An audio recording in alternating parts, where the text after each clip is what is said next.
From all the way up north in Leh to way out east in Gangtok and across 1,000 cities in India, over 1 lakh of you have put your money down for Ola's electric scooter. And I too had pre-booked it.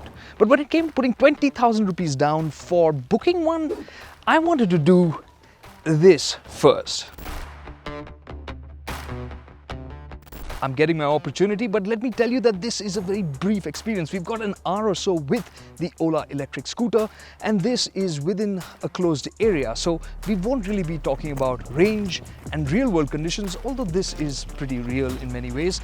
So how is the first time electric scooter maker living up to its promises and all the excitement that they have created?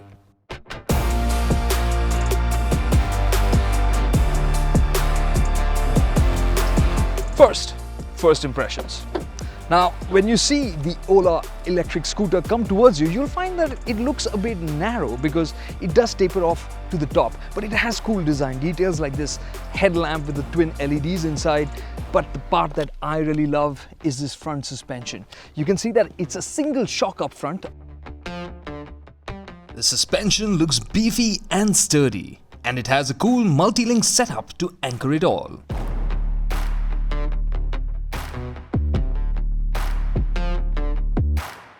Aside from that, this scooter, particularly in black, is looking stealthy, but they've got multiple colors which look really funky. There's other cool stuff like flush fitting indicators, a USB port and pockets with speakers, but there's no ignition slot. To unlock it, you use your phone app via Bluetooth or punch in a code.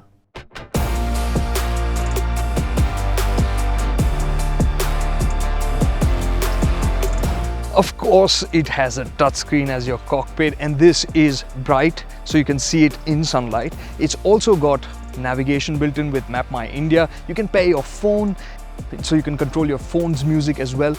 And eventually you'll be able to play music off the scooter through these speakers that you have over here. And these speakers actually pipe out music, kind of like a theme sound, depending on which mood you preset, which kind of adjusts your display settings and also, well, that sound. And aside from that, you do see that there's a little bit of awkwardness happening here because, well, there are really large bezels around the screen.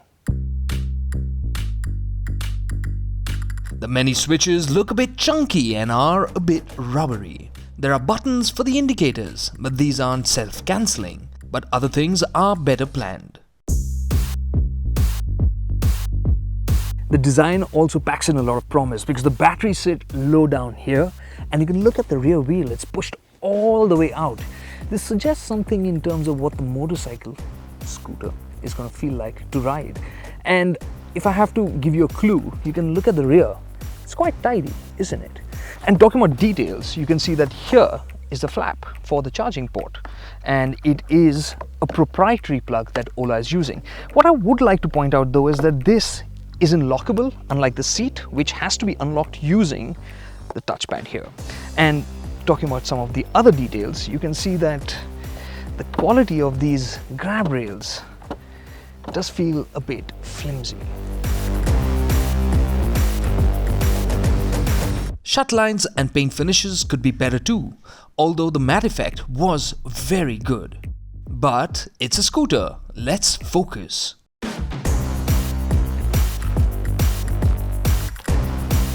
The boot, it is massive. There's no two ways about it. It's the largest in the class in terms of volume. It's got 36 liters of storage, which basically means you can pack in, well, these are two half-face helmets. The test was, can we fit in a full-face helmet that we use? Let's find out. Time for the helmet test. Okay, it's sticking out. Yeah, basically it's not deep enough. Let's try something else. Backpack, please.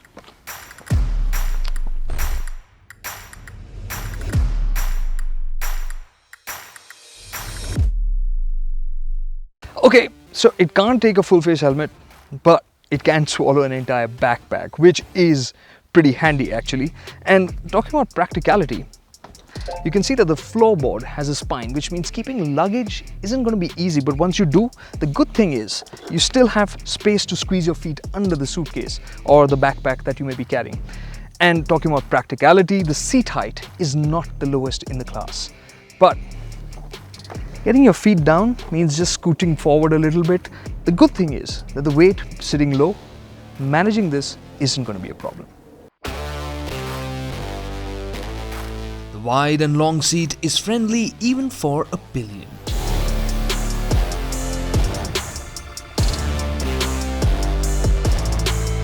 So it's pretty practical, but is it as exciting as the numbers suggest? A top speed of 115 kilometers an hour, and the S1 Pro has a 0 to 60 time of 5 seconds.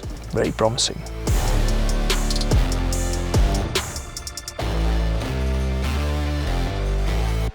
Now the S1 Pro has the normal, the sport and the hyper mode. The hyper mode of the S1 Pro is the one in which you can unlock its top speed. We saw a top of 100 kilometers an hour.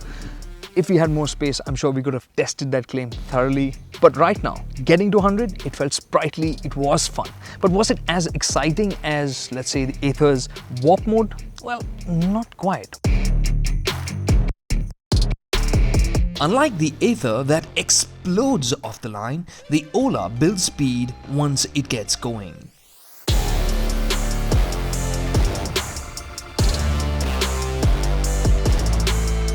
And in terms of practicality, that's where a little bit of a miss comes in here, because in terms of throttle calibration, the S1 is not feeling very polished. When you open the throttle, there's a lag from the motor before it responds, and this is a problem, let's say, when taking U-turns. And aside from this, even when you close the throttle, especially in sport mode, you'll find that there is a lag again, and it continues to accelerate even after you've lifted off.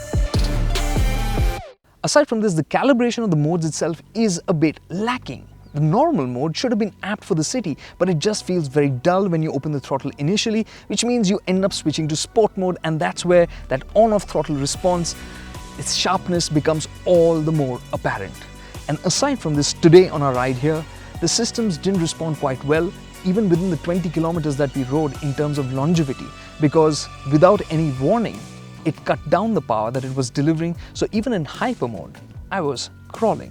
Presumably this is to conserve the battery and the motor when they get hot, so that once they cool down, the performance can go back up.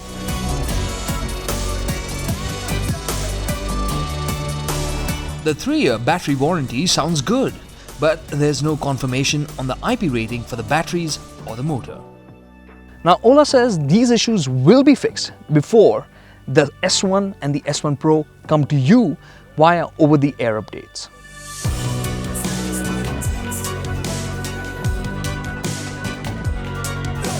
One thing I was particularly keen to use on the S1 Pro was its 2 levels of regen, normal regen and forced regen, because you can use that as braking as well without using the brakes and recover energy in the process. Sadly though, we couldn't figure out how it worked, and there was no display either to tell us when it was even doing normal regen. As with electrics, some features like cruise control and the moods will be unlocked via over-the-air updates. But there is some awesome potential that is all locked in.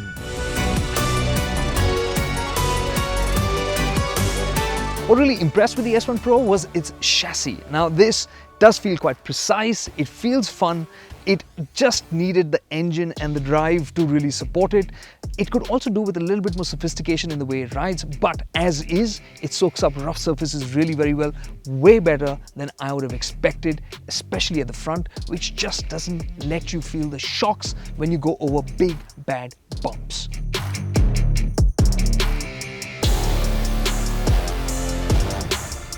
The combi brake setup was a bit lacking, as the front disc lacked feel while the rear locked up too easily. Winning over the confidence of some buyers might be a little difficult for Ola, as they promise to have no physical stores at all, either to buy or to service. However, prices for the Ola S1 scooters will turn up your attention. With FAME 2 and state level subsidies, which drop the price down by another 10 to 15,000 rupees, the Ola S1 scooters do look very attractive on paper. So our first taste of the Ola electric scooter, this S1 Pro, shows that it has a lot of potential. It is a very practical scooter. It has the potential to be really exciting, but what's letting it down is the lack of polish, the lack of sophistication in the core matter, and that's how it drives, how that electric motor, the batteries and all come together. Right now, it's still feeling a bit incomplete, and Ola, although they have assured us that the updates will be in place before deliveries go out, right now, basis what we've experienced, I won't be booking it just yet.